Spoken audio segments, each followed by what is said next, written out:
Hello hello. Hello. दादा त्यांनी सामान भरायला घेतलं बरं का, समाज कल्याणचं गाड्या पाठवल्यात. त्यांनी सहाय्यक आयुक्तांनी. हो, गाड्या आणि भरायचं काम चालू आहे पर्यायी आता. जागा तुम्हाला कुठे दिले? पर्यायी जागा ती मैराव म्हणजे तीच ना बिल्डिंग ती, आणि जी नको म्हणतोय ती. यार शांत बस ना. काय बोलतात, कुठली जागा? मैरावणी मधली मैराव. तिथे आसपास शहरामध्ये काय बोलतोय तो?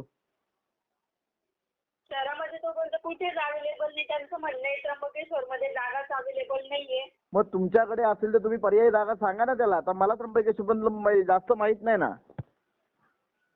आमच्याकडे पर्यायी जागा म्हणजे ती सिताराची एकच बिल्डिंग आहे, त्याच्यात ते आम्हाला ठेवायला नाही म्हणतात. ते बोलतात एवढ्या मुली बसणार नाही, हे नाही ते नाही, रिझन कारणच देत आहेत. किती शहरामध्ये शिकायला किती मुले आहेत? 25-30 असतील. आता सध्या तरी 25-30 आहे फक्त.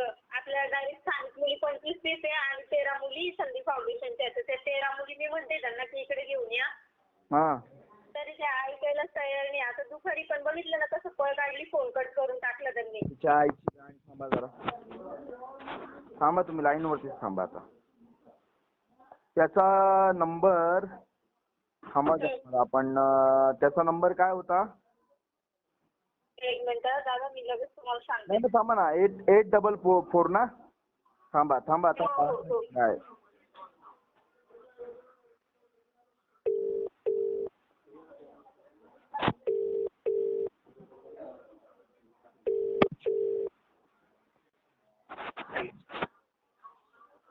हॅलो.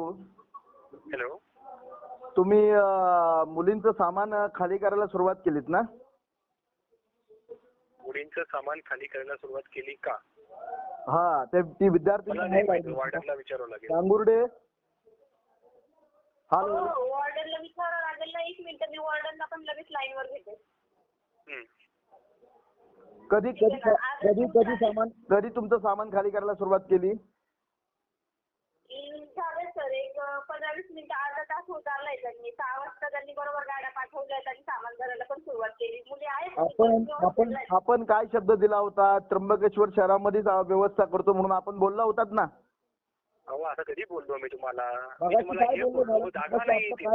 काय बोलणं झालं? त्या मुली ह्या त्र्यंबकेश्वर शहरामध्ये तेच तुम्हाला मी बोललो. ज्या मुली हा स्वाधार योजनेअंतर्गत करा ना, तुम्हाला बोललो. काय तो कुंभमेळावा महत्वाचा आहे का शिक्षणापेक्षा?